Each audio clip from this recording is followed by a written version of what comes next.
Alright, this is a Mudfossil finger, and it's from a giant, and you can see that it's the size of a normal hand, assuming I'm normal, which I'm not. But anyway, this circle right here is the investment that holds the fingernail down. It's a big circle. You see it there? It's you know, you have to get the light just the right way. The fingernail bed was around here, and it's fallen off now. But what I want you to take away from this is these circles are everywhere between the skin tissues. That's what holds your skin from one layer to the next, and they're all over the place on these things. I don't know if you'll see them here, but when you look real careful and you see them in the microscope and everything, they are everywhere, and they're in all of them. Like here's another one. This was CAT scanned, DNA tested, all that stuff, and it's right there. It's hard to see. You got to get it exactly in the right light, but it's right in the center here, and that is what holds your fingernail in place. And these are the beds of your, you know, the pads underneath your finger, and this area right here is where the tendon comes right up.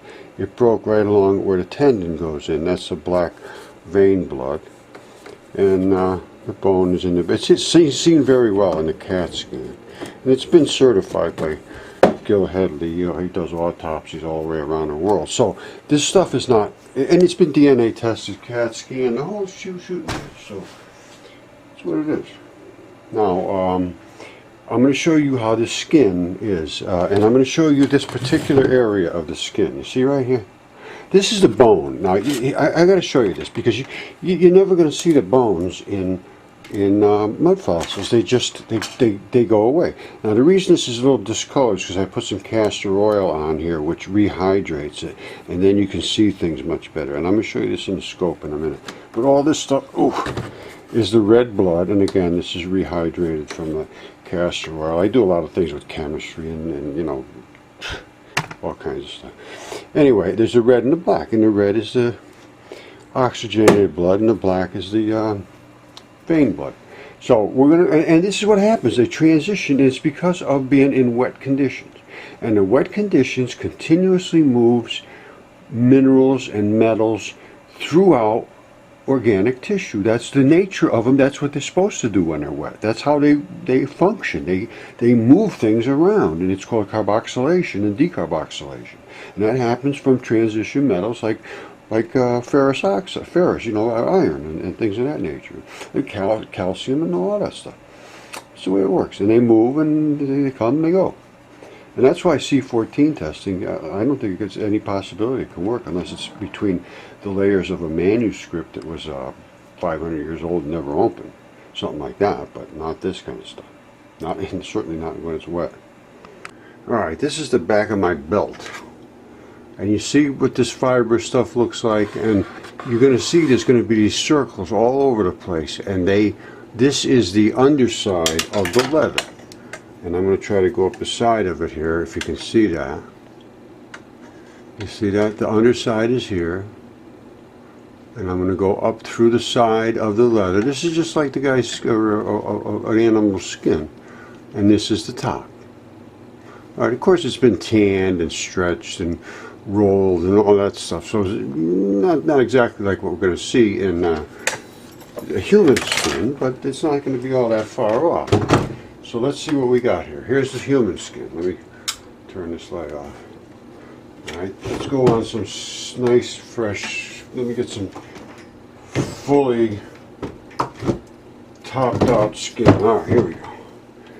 This, I believe, is the top of the guy's skin. Alright, you see that?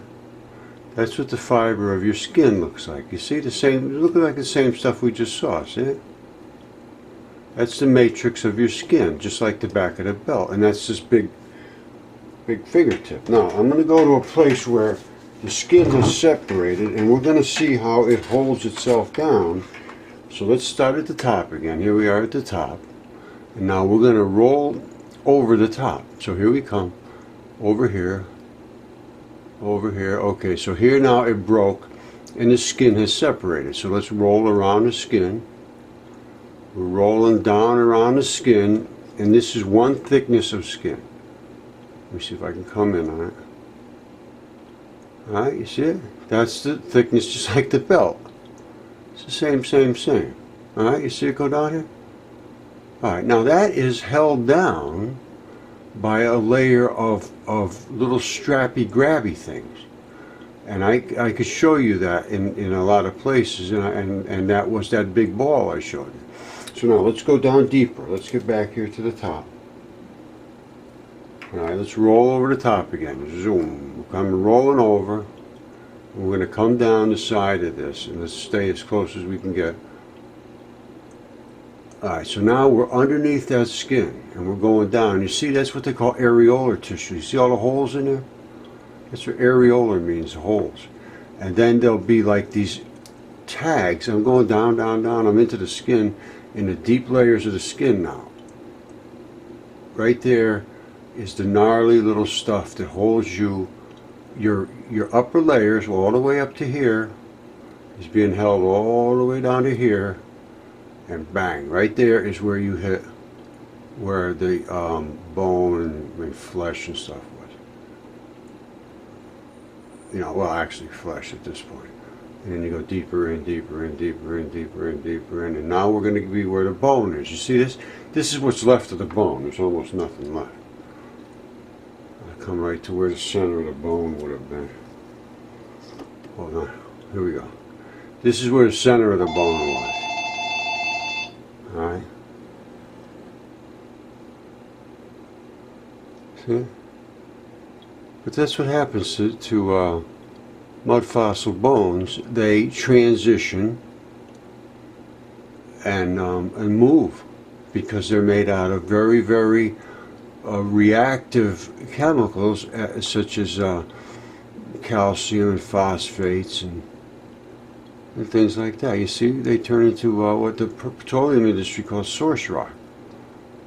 And they give off all their gases and methanes and all that business. So that's what it looks like. And you just saw the skin from top to bottom. Now here is inside the guy's flesh. This is what's inside, where the flesh is cracked open.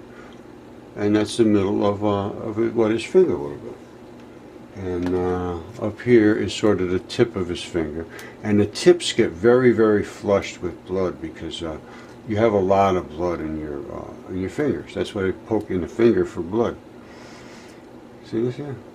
Look at that. I think those are all blood cells.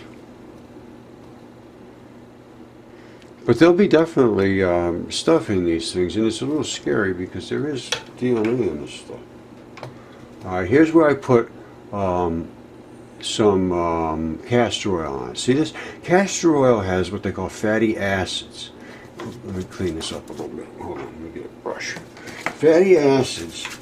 Acids crack the bonds that hold together metals and in your blood and so forth. See how nice that looks? How you can see every little detail.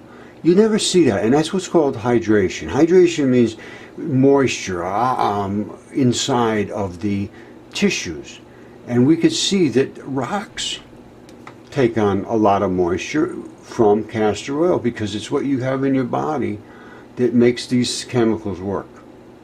It's a very, very powerful thing, the castor oil. It's good for you.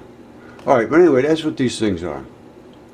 Alright, so these are mud fossils, and these are giants. And, you know, they don't have any bones to speak of. Let's see, there's no bones really to speak of. You know, you see these little fragments, but they're so torn up you can't see anything. Anyway, that's the whole deal. I still got to do layered intrusions, which is the thing that will blow your mind. But anyway, that's going to for another day. All right, bye bye.